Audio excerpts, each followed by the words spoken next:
Thank you. That's great. So yeah, Joseph, I'm really glad you're here. As you can see, my name's Paul. I am the global engagement manager here at Trent International. So what that means in a nutshell is that I lead the team that supports all of our international students, and that's not just exchange students. It's primarily degree-seeking students. Um, it's also students who are participating in an exchange inbound or outbound. And I also manage all of the international partnerships. So like everything international is kind of my area of expertise. Um, and I and Barbara on the call and our colleague Jess and our colleague Anna all have our immigration licenses. So we're able to help students with questions about study permits and working and those legal things as well, which is great. That's not the topic of today's session, but we'll have another one in the very near future to help you through any immigration stuff that you have, and we can just chat easy as well. Mm-hmm. But before we jump into Barbara's going to lead the course reg session. I wanted to say, actually, I'm really glad that we're connecting now. I'm sorry that it's taken so long. It's been a really challenging year at Trent. Our main study abroad advisor, in fact, our only full-time study abroad person, has been put on a long-term medical leave, which has really complicated our lives. We miss her. She's a wealth of knowledge, and she is like on this every year. But in her absence, and we're in the process of hiring someone to backfill for her, and I'll introduce you to her or the new person whenever they're hired. This team here is well equipped to support you going forward. So don't be shy. Anytime you have questions, send us an email, and we'll jump on a call or we'll answer it right away. So there's my official apology. We're really happy you're coming, and you're going to have a great time when you're here. You're not going to feel all these weird speed bumps once it gets started. Yeah. It's fine. So I guess stuff like this happens. So yeah, if we work around that, I think we both we'll have a good time, and I'm very happy it worked out in the end. So I think we can look past that. Thank you. I like your attitude. You'll do fine here. So that's my introduction. Trinity, do you want to say a few words of introduction? Yeah. Okay. Hi, Joseph. I work as an assistant under our study abroad advisor, Kate Logan. And so I basically helped her out with whatever she really needed. So if you ever use our study abroad email, I'm the point of contact. So you can send all your questions to me, and I can direct you if you're unsure who to send them to. Yeah, so any questions you have throughout your time, either this summer or you can just send me an email and I'll do my best to help you. Perfect. Thank you. And Trinity should also, well, I'll let her share. She's not only working full time this summer with us, but she's studied abroad as a Trent student as well, and she's currently a student. So she has lots of different perspectives that are probably beneficial. Last but not least is Barbara. Hi, Joseph. I'm Barbara. Nice to meet you. I'm one of the international student advisors here at Trent International, and there's three of us. So one is in the Durham campus, and Jessica Evans is here in the Peterborough campus as well. We all hold a RISA license, so we're able to help you with immigration-related questions. I also have been focusing for the last couple of years more so in the academic aspects of things. So hence the course registration session that we are providing to study abroad students today, and just kind of want to give you the insights and a little bit of knowledge for you to be able to plan your courses when you come to Trent. Perfect. Thank you. Awesome. So Paul, do you want me to go ahead? Yeah, I think you want to share. I think jump into it, and if like Joseph, if you have questions as we go along, ask them, or we can chat at the end. Not a big deal. Barbara should share when she does that. Sounds Perfect. good. Yeah, so I mean, we can do this a little bit more of an informal way. So if you have questions and you want to interrupt, please do, because then it's only us. but really what we wanted to cover was the academic course load. So what are the expectations here at Trent in terms of selecting courses and how many courses, how to plan those courses in the registration process in self-service, which is the software that we use to be able to process the registration. And then I was going to walk you through, or the rest of the students through self-service, so that you're able to see how it looks and familiarize yourself with it. There is a lot of tutorial videos on our website that are very helpful. They are shorter videos and they go into a lot more detail into try to how to troubleshoot with self-service. So I'll send those to you as well, just in case you encounter any issues when you're trying to plan your courses in the future. But it's very straightforward. So you're a university student already, so a lot of it should be familiar to you. So when it comes to course planning and registration, so here at Trent, our mandatory terms are fall and winter. So you most likely will be joining us in September. So our term will go from the September to end of December, and then the following term will go from January to end of April. So not sure if in your case you're coming just for one term or you're coming for the entire year. But there are students that can do either or. Mhm. And so typically in each of those mandatory terms, the number of courses that you are taking is 5 courses during the fall, okay? Or 5 courses during the winter if needed. That would be for a total of 2.5 credits in total. That is because majority of the courses that you will be taking are considered half a credit course. And so depending on the credit system that they're using in the country where you're from, these could look very different, right? Because sometimes the European credit system, we're talking about like 60 units in a term, versus here it's only 2.5. Yeah, But that's but they're worth the effort and you will earn the credit when you return to your home institution. And we'll, in a future slide, we'll see the different credit value for each of the courses that we offer here at Trent. But in overall, in most cases, you're taking 5 courses for a total of 2.5 credits. And then the length of the term is 12 weeks. So really 4 months, that's including your final exams as well. And so that's typical. Will you be here for one term or for the full year? one term only in the fall. term. Okay, As you perfect. already said, yeah. Yeah.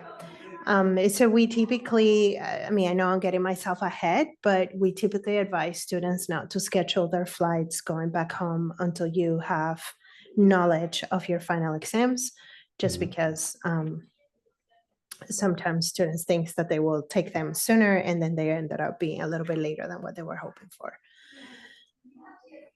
So when it comes to course selection, for exchange students, it's my understanding that you are able to select courses from either first year, second, or third year, depending on what your preference is and the discipline that you are pursuing in your home country or home institution. So we refer to as first year, you're gonna hear me or other advisors talking about 1,000 level. So that's a first year course. 2,000 level second year, 3,000 level is the third year. If you're interested in a 4th year level course, then we do, or the departments would like to see some proof that you're equipped to complete that 4th year level course. And so if there are specific 3rd year courses that were prerequisite for the equivalent of that 4th year level course, you would need to, typically what we would ask you to do is to highlight that information on your transcript, indicating which courses you took in the past, and then submitting the course syllabi for those courses as well, so that the department can read over it and ensure that you're equipped to be successful in the class, because we wouldn't want to put you into something that you're going to end up struggling. Okay. Yeah, so then if I interrupt shortly, when I looked through the academic calendar, I've seen that some 2nd and 3rd year courses also require like a prerequisite. Can I still choose them, or do I Yes. also? Oh, okay. Yeah, you can still choose them. So we have kind of a free token to be able to get you into those courses without having to prove anything to the department. But when it comes to the 4th year level, they do want to see some syllabus just to ensure that you have, I mean, of course, that to say that from an academic advising point of view, just be honest with yourself when you're going through the course description, and because you know what you've taken in the past. I don't know if you also have sort of a mobility coordinator in your home institution that you may just want to consult the courses that you're considering taking at Trent and making sure that they are at the level that you're equipped to complete, because you wouldn't want to sign up for something that instead of being too difficult. Okay. Yes. Of course. But in essence, in terms of the registration process, you should be able to pick at any level except for the 4th year. Okay. Thank you. Perfect. So this is just a little bit of overview information for you to understand what the course code means. So we at Trent use the first 4 digits are referring to the department that hosts that course. And so in this case, or in this example, that would be a business administration course. So it belongs to the admin department. Then the numeric digits refer to the level that you are completing for that course. So in this case, this will be a 1st-year course. And then the last suffix, which is the H, refers to the credit value of each of those courses. So majority of our courses, you'll see that they end in an H, and the H stands for half, and that's half a credit, so it's 0.5. There are some courses that end with a Y that will be a full credit, and majority of those courses run for an entire year, so you wouldn't necessarily be taking those if you're only here for the fall. And then we have a few courses, very few courses that end in a C, which is they're worth 1.5 credits, and D courses that are usually associated with thesis courses that are considered a double credit course. So you probably are going to be staying away from these ones anyways. But just wanted to mention that so that you understand the differences. So really you're going to be within the age, half a credit, and then have a lot of flexibility between 1st year and up to 3rd year courses. And if there's any 4th year, then we'll just need to do the extra work to approve for those. And then really the registration process is very simple. So in your case, there's less for you to do just because you're an exchange student. So we facilitate the registration through our register office department. So they will be processing the registration for you. Basically, you will be using the course catalog, which is available under self-service. And that's what I'm going to show you in a little bit. You will then, once we're in self-service, the goal of self-service is to locate the courses that you're interested in and then get them into a schedule. And once that schedule makes sense, you will send an email to studyabroad@trentU.ca. And between Trinity and I will make sure that there's no conflict in your schedule, because sometimes students ended up planning 2 courses that happen at the same time on the same day. So you're going to have to choose one or the other. Provided there's no scheduling conflict, then we pass that information to the registrar's office and say, Joseph would like to be registered for these courses. We copy you on that email so that you are in the loop. And then usually within 24 hours, they will process the registration. You will also receive, or you should receive, a confirmation email. Should you? Maybe you do. I don't remember.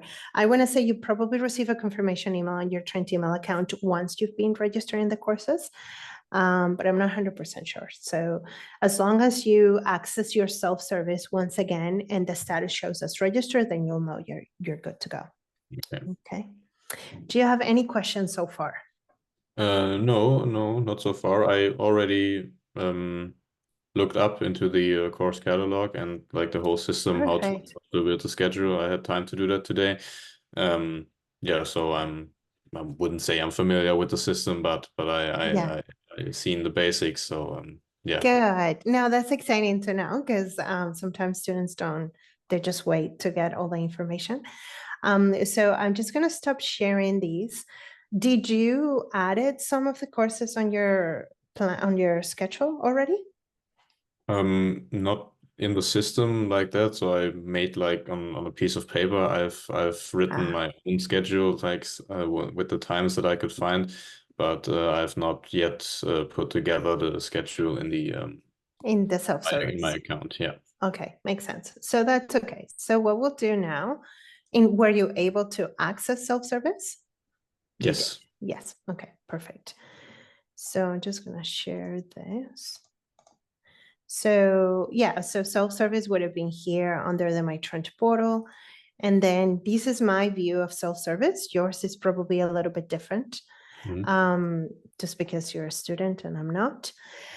But really, the main two buttons or the main two sections of self-service that you're going to be navigating is the course catalog and then the student planning and registration. Okay, so the course catalog, well, is a catalog. So it includes all the courses that we offer at the institution. So there's a wide range of courses. And the best way to see all these little buttons is as filters. So you are telling the system, you're filtering the data that you want to obtain, right? There are some filters that I would definitely stay away, which is like time start and time ends. I don't even know when courses start or end. So I wouldn't even try to enter that information in there because that's just gonna make it too specific for you. And then in here, you have two viewing sections or options. One is the catalog listing, and the other one is the section listing. So they're both going to offer the same information, but it's just presented in two different ways. The catalog is going to show you the course as the course that is being offered, and then you have to select a drop-down menu to see the sections as available within that course. Okay, so if we're talking about an accounting course, it gives you the course, the title, and a description. And then you click sections, and then you're able to see all the sections that are available. So different dates and times. Yes. Thanks. Can I just maybe expand on the concept of the sections just a little bit more, just because. Yeah. So often in our courses, we'll have like one period when the lecture is given. There'll be 2 hours when everyone sits in a hall and the professor will present, but then the section would be when the smaller seminar groups are. So there'll be like maybe one lecture and 6 sections. So you have to choose kind of the corresponding specific timetable. Maybe that's obvious. I just thought I'd share that. Yeah, and it might be different from how it is at home, right? So the lecture is a much bigger class and everybody's there being lectured about it. And then you have your seminars or labs or whatever is it that corresponds to the course that you're taking. And then where's the section listing is already giving you those detailed sections. You won't see like the course information and then the sections. You're just going to be seeing section by section. Okay. The only thing to be aware is that within the section, because you're already seeing sections, when you click that section and you add it to your schedule, you're already adding the section, which is really what you want. Within the catalog, we see a lot of students that add the course to their schedule and not a section. So I always say to them, that's like wanting to buy a pair of shoes online and you pick the shoe, it's like a black Nike model, but you never give them the size. So it doesn't let you move forward. So with the section, you're already seeing the sizes in there. So then the term in your case, you will be navigating here. So that would be 2024 undergraduate fall term. Okay. And then your subjects. So as you can see, you have 3 different lines available. So that means that you can be searching for multiple disciplines at the same time, and you can add extra ones if you want to. Are they specific courses that you're sort of considering already that maybe we can look at them together? Yeah, so the business administration and economics are the ones that would align with my degree here, which only makes sense if I register for those courses. I wouldn't do like in a psychology class. So yeah, those are the two that I would Select. register for. Yeah. And did you get as far as to looking at the course codes for that admin and econ course or not yet?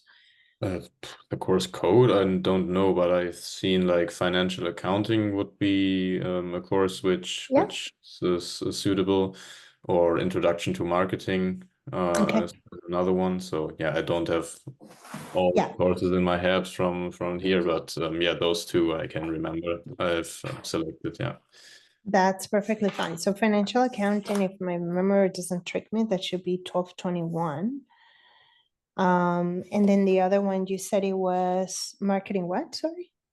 Introduction to marketing. Introduction to marketing.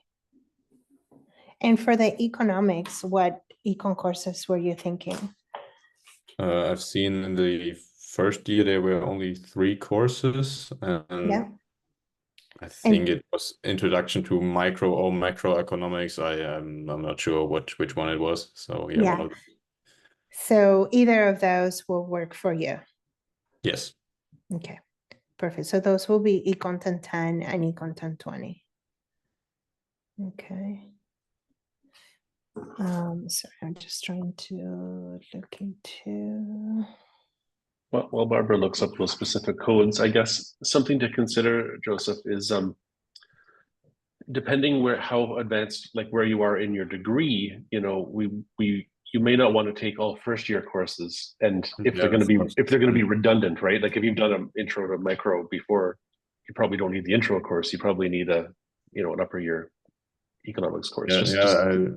That's also what I've thought about, but like here in Germany we do more, like there's one course that's called economics, and you have that in 1 year and you cover like everything. And so it's also interesting to like get deeper into that basic economics. So that's why I've thought about going into an introduction course and not like an upper year, because it's maybe a more broader spectrum to consider. But yeah, I've not yet decided what courses I would like to choose. So I think, but it's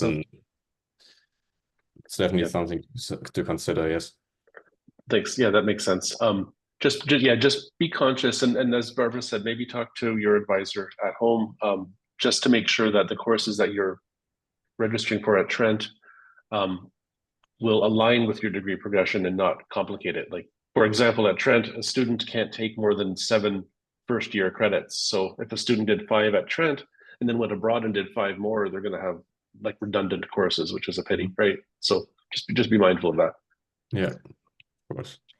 Perfect. So let's look together some of those just so that you're able to get familiar with the system and able to locate them. And then the rest will be easier for you once we know that schedule, then we'll get you registering the courses. So I'm going to select section listing just because I personally find that one a little bit easier to navigate. It's less confusing. And then I'm selecting here 2024 undergraduate fall term. So I'm going to select here. In here, you see all the different disciplines that we offer. And so I'm going to select business administration and the course code that I'm going to add here. And you could just not know this because you remember the title, but not so much the course code. So that's okay if you don't know that. Just be aware that when you don't have the course code, then you're going to have a large range of course selection in there. But now we know that that's 1221H, or at least I know that just from memory. And then the other course that you were considering was the Introduction to Marketing. And so that's also a business administration course. And that one will be 2100H. And then if we try to look up one of the econ courses, so that could be econ 1010H. Okay, so I'm just going to add those 3 for now. And then here, location in your case will be, there's two things, and I don't know off the top of my head if any of those courses is being offered online. Hopefully they're all in person. But just so that you're aware, you will be coming to the Peterborough campus, so that's what you want to select. But if there is one of those courses that is only able to be, is only being offered online, that you would want to do the same search, but on their web-based courses, okay? Because it won't show under Peterborough. So I'm just going to select Peterborough here, and then academic level, we just want to indicate undergraduate. And then these little guys I'm just going to leave behind just because I don't know that information. And so we click search. And then this is the result that we get. Everything that you see on the left-hand side of the screen, they're just additional filters. So you can continue to filter that information if you want to. Say, for instance, I want to exclude the business and I only want to see the economics right now, then I can do that by clicking on that and I narrow my search. And so this is telling me that the Econ 1010 course, there's only one section, right? Because there's only one line that is being posted. I can see that is for the full term, that the section is open. I can also see the title, which is micro. You can see the dates, the campus. This is a lecture, and this is what Paul was referring to. And then that happens on Wednesdays from 11 to 1:50 p.m. It tells you here the LEC. This is for lecture. This is in the location. I always get confused with that because one of our colleges is LEC. Am I right? Yeah, that stands for lecture. However, the part before that is the location, OCAW 101.2. Right. Yeah. That's the room number, which you don't need to understand yet. Which you don't need to Okay. understand that yet. Yeah, you'll get to that point. Like I've been here for a long time and I still get like, is that LEC? Because there's a college called Lady Eaton College, which also it's a LEC. But that stands for lecture. You get the faculty name. There is availability. So this refers to how many seats are available in that course. You most likely won't get into that trouble because we're doing this with enough time in advance. So by the time registration opens, you'll be able to get into the courses that you want to. But sometimes students want to select courses that are already full or they have a wait list. And so if you hover over this little blue icon, it tells you what each of those numbers stands for. So the first one is the availability, taking seats, capacity, and then waitlisted. So right now it's empty because no one's registered yet. It is a half a credit course. It's considered a science course and it's an undergraduate course. And then here there's more information about the lecture. So if I'm ready to add this one and I'm happy with that, all I have to do is add. Okay, so then I click add and then I add the section to my schedule. It gives you this little check mark saying that you've planned it. You're not registered, but we added to the plan. And then in here, it gives you the green one that's saying you've added Econ 1010 to your plan. Okay. I can now go and unselect here the economics from the filter. And then hopefully this will show me back to all the search that I did initially. And I can only select business now because I don't need to see the economic courses. And so I'm seeing a lot more in this case. So you can see that for 1221, we have 1, 2, 3, 4, 5, 6, 7, 8, 9, 10, 11, 12, 13 sections. And then for 2100, which is the introduction to marketing, there's only 2 sections available. Okay, so a lot to choose from. The information is pretty much the same. You can see all the details. But then in here, because you have so much variety in terms of the sections that you can take for financial accounting, you could look at, the different times. So if you pay attention here, the Thursdays from 9 until 11:50, that's going to be your lecture time. So that happens the same for any section, right? It's consistent. Versus then you have here, I want to say this is Wednesday, maybe. from 2 to 2:50. And that's going to be your seminar. Okay. And so this one is from 3 to 3:50. This one happens on Thursdays from 12 to 12:50. And so that's where you get to choose, do I want an earlier class? Do I want a later class? How do those work with the other courses that I'm adding? I didn't pay close attention to the time of the other class, but we can select this one, for instance. And then I'll show you how, once you've added each of those sections, how can you see a visual of a schedule to see if there's a conflict in the schedule. So one question I have with this seminar stuff. So if I guess it's important which of those I select, because I can't just select I'm going into financial accounting and then choose whatever seminar I go to. So like 1 week I go to the Wednesday seminar and the other week to the Thursday. I guess that's not possible. So I have to always go to the one I've chosen in my schedule. Right. And Okay. once you have, because right now you're like window shopping, right? Like you're saying, oh, all the different options and all the different times. The next step is to create that schedule.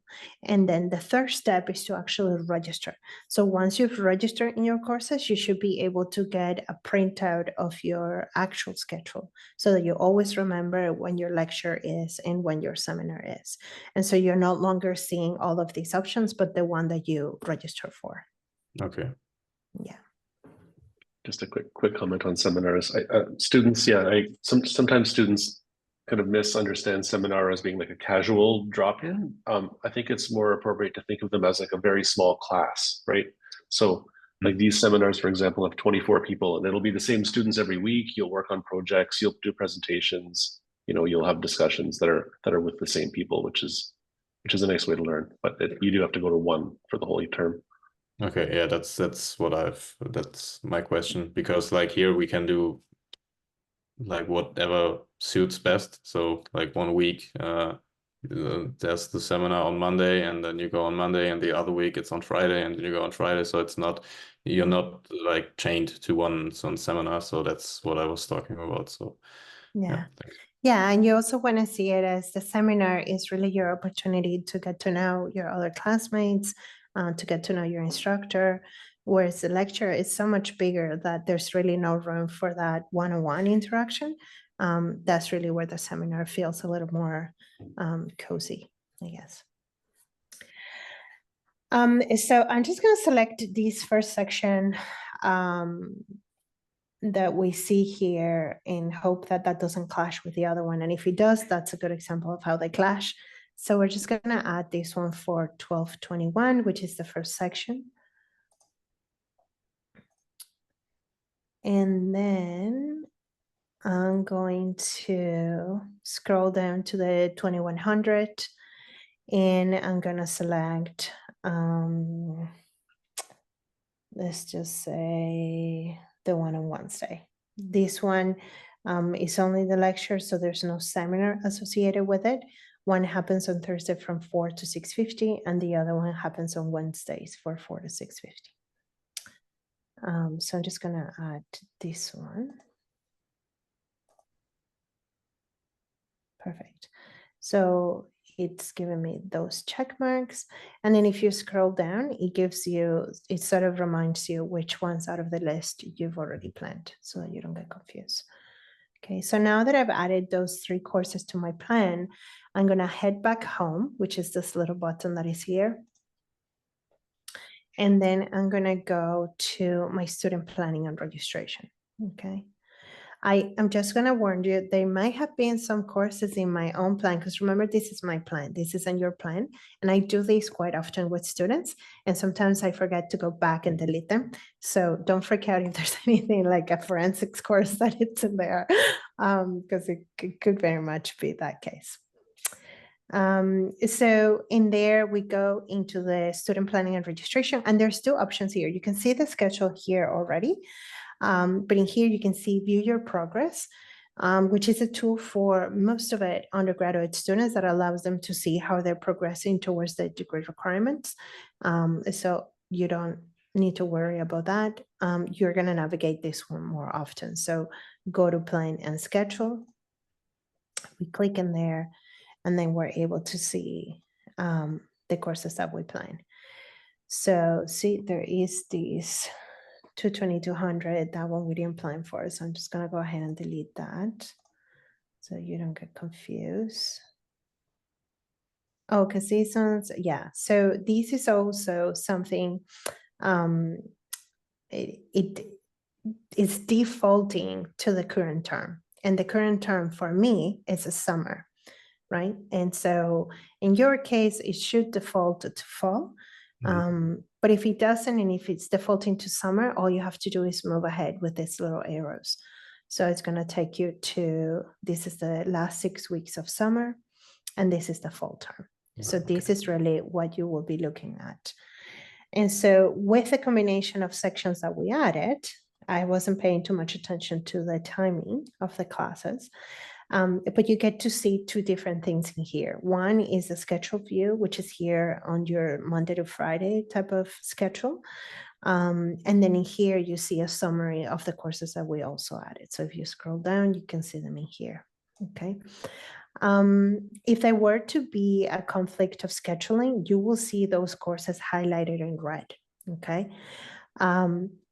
If that were to be the case, rather than going back to the course catalog and having to see all the courses listed and all the times, what you can do, let's say, for instance, for this admin 1221, which is the financial accounting, and we know that that one had lots of different sections, I can just click here, view other sections. And so it's going to open all those little windows. And if I hover on top of them, I can see them being highlighted on the left-hand side of my screen. So that could be another option.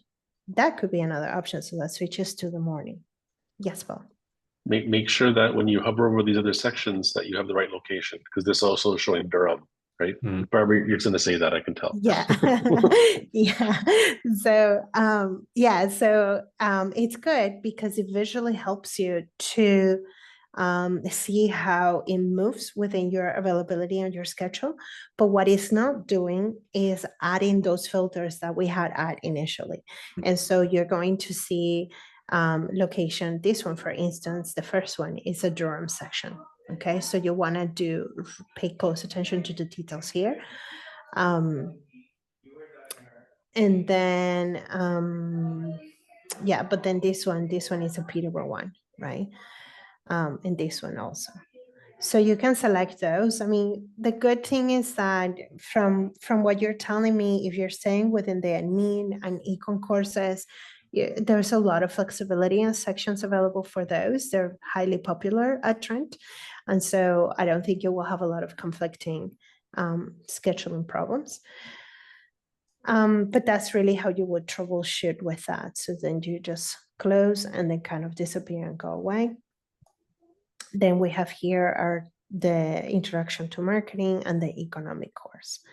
You can, once those courses have been added to the plan, let's say you're not ready to register quite yet, and you may still be considering 2 more courses to get to 5, you can exit this and they will remain in your plan. They won't disappear. So then the next day, you can go ahead and search for the remaining 2 courses, add them to the plan, and then see how they interact with each other, and then make the decision to register. Okay. You are not going to be registering for these ones. So typically, an undergraduate student will be able to see once registration is open, which is not yet, it opens tomorrow on a priority basis, you will see a register button here. When you add them to your plan, you're going to see the register button, but for you, it's not going to work. It's going to be grayed out. I'm pretty sure that's how it is. And so that's when you get to this level and you have all the courses that you wanted and they're not conflicting, that's when you email us to say, hey, everything is done. Can you go and double check and register me for the courses? We go in, we have access to this view, and then we just make sure that you've selected courses accordingly, and we pass your information to the registrar's office, and then they go ahead and get you into the courses. Okay. Am I forgetting anything else? You're only here for the full term. Yeah, and I would say you did mention at the beginning, you said these are the courses that admin and econ that will line up well with your degree. I would say also, if there is value maybe in having a conversation with your coordinator at home, just because sometimes there are elective courses, if that's a possibility within your home institution that you may be able to take here. And then that way, that elective gives you a little bit more flexibility in terms of transferring the credit, right? It doesn't have to necessarily fit in a box, but it's more so, it could be a language, or it could be a writing course or an English course. It's something that is just fun for you, that you enjoy, you do well, and that is easier to transfer. Yeah. I guess I thought as well, when you're looking at our academic calendar to choose the courses, yeah, obviously choosing business or econ courses makes sense for you, but some of our courses overlap within different departments. So, you know, if the course code might say ADMN slash INDG, and INDGs are Indigenous Studies course. So there's like certain courses that are actually, they count for credits in either discipline. So when you're looking at the calendar, if it doesn't have like the text that describes the course under the business section, it'll say C Indigenous Studies. You can feel free to look at those courses, and then we'll count the credit according to need. Basically, it counts as a business or an Indigenous Studies credit. Yeah. Okay. Yeah. And the econ and business is common to overlap, obviously. Yeah. Yeah, that happens quite frequently. But yeah, it's either for one department or the other. Yeah, if it's both criteria, so that's good. Do you have any questions about these steps? No, not really. As I said, I've also already like known the basics by myself. So yeah, but it's good seeing it from this perspective. So yeah, but at this point I've understood everything. So no questions. Sounds good. And again, I mean, if you have questions or if there is a course that you may be considering and you're not 100% sure, then feel free to send us an email and we can always take a look for you and kind of guide you that way. Okay. Perfect. Anything else that you want to cover, Paul? If we're good with the course registration piece, I'm going to stop the recording and maybe you'll talk for a second just about next other steps that we can talk about as well.